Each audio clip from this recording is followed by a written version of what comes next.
বাংলাদেশের পর এবার চীনের তৈরি জে-10 যুদ্ধবিমান কিনতে যাচ্ছে এশিয়ার অন্যতম শক্তিশালী মুসলিম দেশ ইন্দোনেশিয়া। দেশটির প্রতিরক্ষা মন্ত্রী জাফরি শামসুদ্দিন জানিয়েছেন, চীনের তৈরি 10টি চেংদু জে-10 যুদ্ধবিমান কেনার সিদ্ধান্ত নিয়েছে ইন্দোনেশিয়া। তিনি আরও বলেন, এ যুদ্ধবিমানগুলো খুব শিগগিরই জাকার্তার আকাশে উড়বে।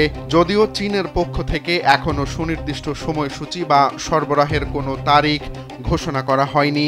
ইন্দোনেশিয়ার এই পদক্ষেপকে দেশটির আকাশ প্রতিরক্ষা শক্তিশালী করার অংশ হিসেবে দেখা হচ্ছে, আর এর মাধ্যমে প্রথমবারের মতো চীন থেকে যুদ্ধবিমান কিনতে চলেছে দেশটি।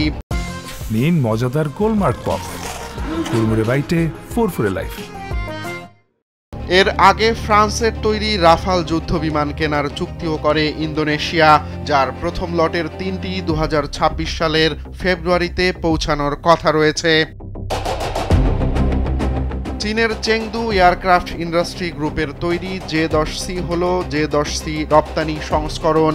এটি একটি চতুর্থ প্রজন্মের বহুমুখী যুদ্ধবিমান, যা সাম্প্রতিক বছরগুলোতে আন্তর্জাতিকভাবে বেশ আলোচনায় এসেছে। জানা যায়, এই বিমানটি ভারত পাকিস্তানের মধ্যকার সাম্প্রতিক যুদ্ধে ফ্রান্সের তৈরি ভারতীয় রাফাল যুদ্ধবিমানের সঙ্গে মোকাবেলায় উল্লেখ করার মতো সাফল্য অর্জন করে।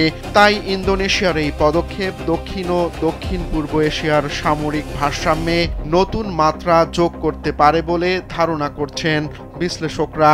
একই সঙ্গে এটি চীনের তৈরি সামরিক সরঞ্জামের প্রতি এ অঞ্চলের দেশগুলোর আগ্রহ বাড়িয়ে তুলেছে আগের যে কোনো সময়ের চেয়ে। এদিকে বাংলাদেশও সাম্প্রতিক সময়ে প্রায় $2.2 বিলিয়ন ব্যয়ে চীনের তৈরি অত্যাধুনিক 20টি জে-10সিই যুদ্ধবিমান কেনার প্রাথমিক সিদ্ধান্ত নিয়েছে। সরকারের পরিকল্পনা অনুযায়ী 2027 সালের মধ্যে বিমানগুলো বাংলাদেশের বিমান বাহিনীতে যুক্ত হওয়ার কথা রয়েছে। আর এর পুরো প্রকল্পে প্রশিক্ষণ, রক্ষণাবেক্ষণ ও অন্যান্য খরচ মিলিয়ে ব্যয় ধরা হয়েছে প্রায় 27,000 কোটি টাকা। বাংলাদেশের অর্থ মন্ত্রণালয় আগামী 10 বছরের মধ্যে চীনকে এই অর্থ পরিশোধ করবে।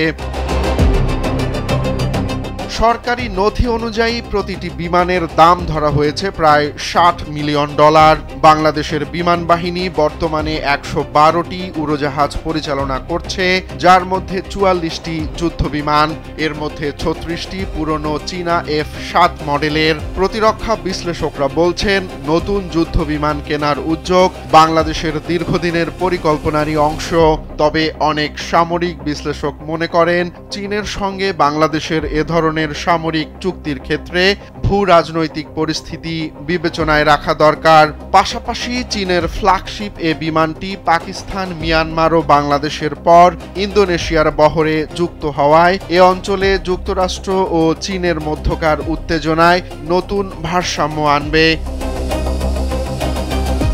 রোমান্স তালুকদার, কালবেলা।